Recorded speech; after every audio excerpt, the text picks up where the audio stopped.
नमस्कार. मी प्रतिमा कुलकर्णी. कौस्तुभ केळकरांच्या कथांमधलं मला काय आवडतं माहिती आहे का, की आपल्या रोजच्या जगण्यातल्या अगदी साध्या साध्या गोष्टीत त्यांना काहीतरी सुंदर दिसतं. त्यांना अशीच माणसं दिसतात जी ते सौंदर्य शोधत जगत असतात, स्वतःचं आणि इतरांचं जगणं सुंदर करत असतात. आज आणखीन एक अशीच व्यक्तिरेखा, एक नाही दोन नाही, खरं म्हणजे तीन, कारण दोन जगणारे एक बघणारी. आपण सुरू करूया. कहाणीचं नाव आहे मूर्ती काका. हा सिलसिला कधी सुरू झाला काही आठवत नाही. बहुतेक अनादी अनंत काळापासून, अगदी मी लहान असल्यापासून. गणपती जवळ आले की मूर्ती काकांची आठवण यायची. मूर्ती काकांचं खरं नाव बाप्पालाच माहिती, खरंच माहिती नाही. आम्हाला आपले दोघेही प्राणप्रिय, एक मूर्ती काका आणि दुसरे गणपती बाप्पा. मूर्ती काका कसबा पेठेतल्या कुठल्या तरी वाड्यात राहायचे. म्युनिसिपालिटीतल्या कुठल्या तरी खात्यात कारकून. बालपण पेणला गेलेलं. मूर्ती काकांचे वडील गणपतीच्या कारखान्यात काम करायचे.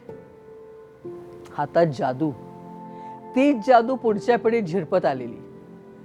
गणपती जवळ आले की मूर्ती काकांची 15 दिवस रजा. सहज मिळाली तर ठीक, आता विदाऊट पे. कुंभारवाड्यातून शाडूची माती आणायची, बोहरी आळीतून रंगांचे डबे, वेगवेगळ्या साईजचे ब्रश. 2 खोल्यांचं त्यांचं घर. बाहेरच्या खोलीत रंगशाळा अवतरायची. गणपती याच्या आठवडाभर आधी बाबांचं बोट धरून मी मूर्ती काकांकडे. नानू, यावेळी विठ्ठलू गणपती हव्या रे बाबा, अण्णांची फार इच्छा आहे. बाबांची फरमाईश. तुम्ही सांगताला तसं करतो बाबांनो.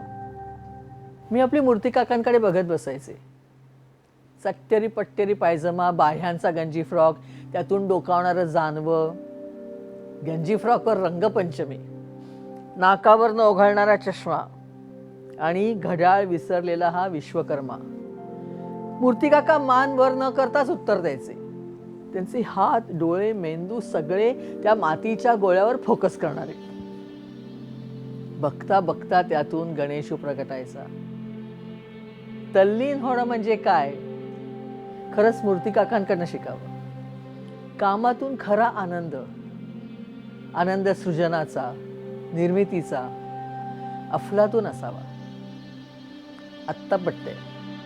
ज्यातून आनंद मिळतो, भान हरपायला होतं, ते काम करावं. आम्ही आपले आयुष्यभर पाट्या टाकणारे ऑफिसात. असो, गणेश चतुर्थीच्या आदल्या दिवशी आम्ही मूर्ती काकांकडे. आत 25 गणपती अवतरलेले. स्वर्ग सुख. काय एक एक मूर्ती असायची. डोळे भरून पाहायची. आखीव, रेखीव, सुबक, अप्रतिम रंगसंगती. सगळ्यात आवडायचे ते मूर्तीचे डोळे.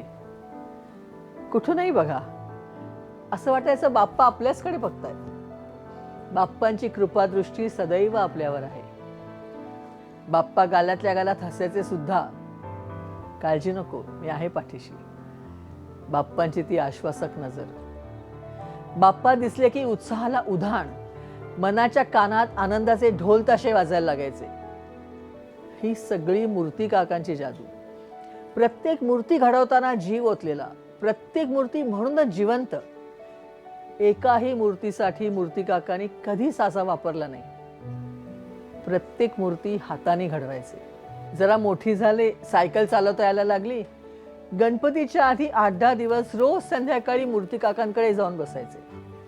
त्यांचं ते मूर्ती घडवणं, रंगवणं, डोळ्यांची आखणी, तीच खरी प्राणप्रतिष्ठा, तो खरा जिवंत देखावा. मी तल्लीन होऊन ते बघत बसायचे. मला फार आवडायचं. मूर्ती काका ठरवून 25 मूर्ती घडवायचे. ठरलेली घरं, वर्षानुवर्ष. कुणाला एखाद वर्षी वेगळी मूर्ती हवी असेल तर तसं. गणेश चतुर्थीच्या आदल्या दिवशी नावाची चिठ्ठी लावून बाप्पा तयार असायचे. येणारा वाजत गाजत मूर्ती घेऊन जायचा.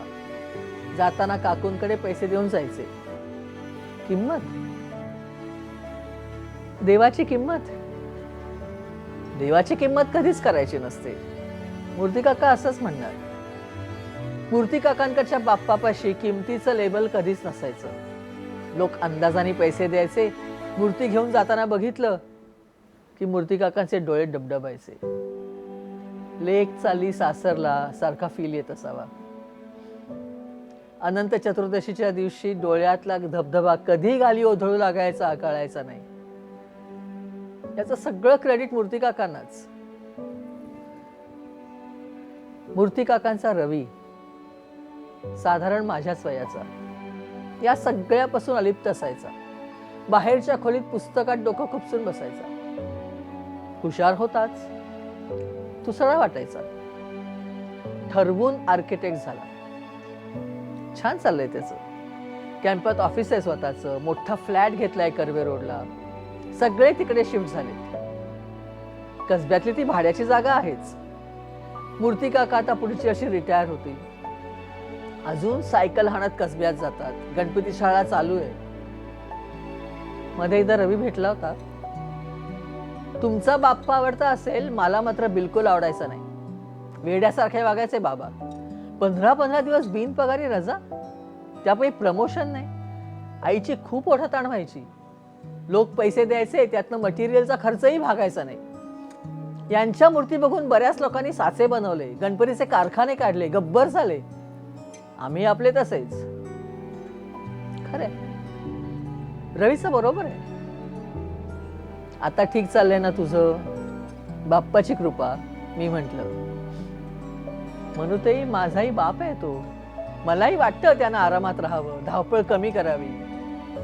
पण काय करू, आमचा गणेश हा काही थांबत नाही अजून. एवढं बोलून रवी निघून गेला. 2 दिवसापूर्वी कुहूला घेऊन मी मूर्ती काकांकडे गेले. आत रवी बसलेला. मूर्तीवर शेवटचा हात फिरवत होता. रवीच्या हातात ब्रश पहिल्यांदा बघितला. म्हणूनही बाप्पा वाट बघतायत. दुसऱ्या रांगेत माझ्या नावाची चिठ्ठी असलेला बाप्पा, माझी वाट पाहणारा. मन प्रसन्न. बाप्पा मोरया. रवी एकदम हमसाहमशी रडायला लागला. 3 आठवड्यापूर्वी बाबा गेले रे. एकदम अटॅक आला. मी शेजारीच होतो. माझा हात हातात घेऊन म्हणाले, वर्षातले 15 दिवस देशील मला? हे देवाघरचं काम थांबता कामा नये. आयुष्यात कधीही मातीला हात नव्हता लावला, तरीही पटलं. तो बाप्पा खरंच आहे ताई. त्यानंच या मूर्ती माझ्याकडनं घडवून घेतल्या. खूप समाधान मिळालं या 15 दिवसात. माझा बाप आयुष्यभर कळलाच नाही कधी, या 15 दिवसात समजला. तू मात्र लक्षात ठेव, बाबा नसले म्हणून काय झालं, तुझ्या घरचा बाप्पा इथूनच जाणार. माझ्याही डोळ्यांना हाताचा वायपर पुरेना. थोड्या वेळानं सावरले. डिट्टो तशीच मूर्ती, मूर्ती काकाने घडवल्यासारखी. बाप्पा तुझी ग्रेट हो. शेजारी कुहू जरा अवघडलेली. आई गो, ते मूर्ती काका कुठे आहेत? त्यांना बघायला आणलंस ना तुम्हाला? रवीनं कुहूचा पापा घेत तिला कडेवर घेतलं. आजपासून मीच तुझा मूर्ती काका. बाप्पा मोरया.